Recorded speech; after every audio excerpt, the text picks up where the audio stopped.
मध्य प्रदेश की राजधानी भोपाल में स्वतंत्रता की 75वीं वर्षगांठ के उपलक्ष्य में 21 से 27 फरवरी तक आजादी का अमृत महोत्सव मनाया जा रहा है। इसी कड़ी में स्वतंत्रता के महत्व को जनमानस तक पहुंचाने के लिए क्षेत्रीय पासपोर्ट कार्यालय भोपाल द्वारा चित्रकला, भाषण प्रतियोगिता, साथ ही में वृक्षारोपण और सांस्कृतिक कार्यक्रम एवं शैक्षणिक भ्रमण जैसी विभिन्न कार्यक्रम का आयोजन किया जा रहा है। 21 फरवरी को अमृत महोत्सव का उद्घाटन अमृत संदेश के साथ किया गया, जिसके अंतर्गत पासपोर्ट कार्यालय भोपाल, पासपोर्ट सेवा केंद्र भोपाल एवं इंदौर के आवेदकों और आगंतुकों के लिए भारत के स्वतंत्रता सेनानियों को श्रद्धांजलि देने के लिए विशेष अमृत संदेश अभियान चलाया जा रहा है, जिसमें मध्य प्रदेश के सांस्कृतिक, पर्यटन एवं आध्यात्मिक मंत्री उषा ठाकुर ने भारत के स्वतंत्रता संग्राम के उपलक्ष्य में इस पहल की सराहना की है और स्वतंत्रता सेनानियों को अपने विनम्र शब्दों में श्रद्धांजलि दी। 21 जनवरी से 27 जनवरी तक आज़ादी का अमृत महोत्सव मना रहा है। आप सभी जानते होंगे कि भारत सरकार के सभी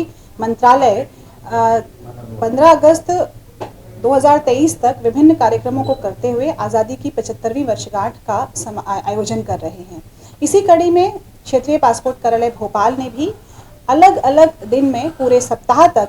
ऐसे कार्यक्रमों को करने का आयोजन किया है, जिससे न केवल अधिक से अधिक हम जनता को जागरूक कर सकें उन बलिदानों के बारे में और उन संघर्षों के बारे में जिनके बाद हमने ये आज़ादी पाई है और हम उसकी 75वीं वर्षगांठ मनाने जा रहे हैं। आज दिनांक 21 फरवरी को हमने पहली बार अपने कार्यालय में अमृत संदेश का एक आयोजन रखा है, जिसमें यहाँ आने वाले सभी आगंतुकों और विजिटर्स से हमने उन महान शहीदों की याद में एक श्रद्धांजलि के रूप में कुछ शब्द लिखने के लिए आयोजन किया है। इसी कड़ी में हमें प्रदेश की माननीय संस्कृति मंत्री सुश्री उषा ठाकुर जी का भी एक संदेश मिला है, जिसमें उन्होंने अपने विनम्र शब्दों में शहीदों को और उनके संघर्षों को श्रद्धांजलि अर्पित की है। इसके साथ ही सप्ताह भर हम जो है अलग अलग कार्यक्रमों का आयोजन कर रहे हैं, जिसमें कल दिनांक 22 फरवरी को हम एक शासकीय विद्यालय बाग मुगलिया में भी एक ऐसे कार्यक्रम का आयोजन करा रहे हैं, जिसमें बच्चों के मध्य पेंटिंग प्रतियोगिता और भाषण प्रतियोगिता का आयोजन किया है, जिससे बच्चों को भी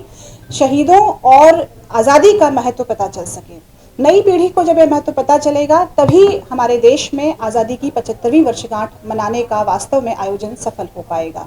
उनके पुरस्कार वितरण का कार्यक्रम कल उनके विद्यालय में किया जाएगा। इसी कड़ी में अगला कार्यक्रम हमारे अपने जो हमारे कार्यालय में अधिकारी हैं और कर्मचारी हैं, उनके लिए हमने एक ऑनलाइन क्विज प्रतियोगिता का आयोजन किया है, क्योंकि हमारे सभी कर्मचारी वर्तमान में मध्य प्रदेश के लगभग 20 जिलों में कार्यरत हैं, जहाँ पे अलग अलग पीएसके और पीओपीएसके हैं। इसके अलावा हम लोग 24 तारीख को एक वृक्षारोपण कार्यक्रम का भी आयोजन कर रहे हैं, जो कि इकोलॉजिकल पार्क वन विभाग की ओर से कटारा हिल्स में किया जाएगा, वन विभाग के सहयोग से। और इसके साथ हम लोग दिनांक 26 जनवरी को एक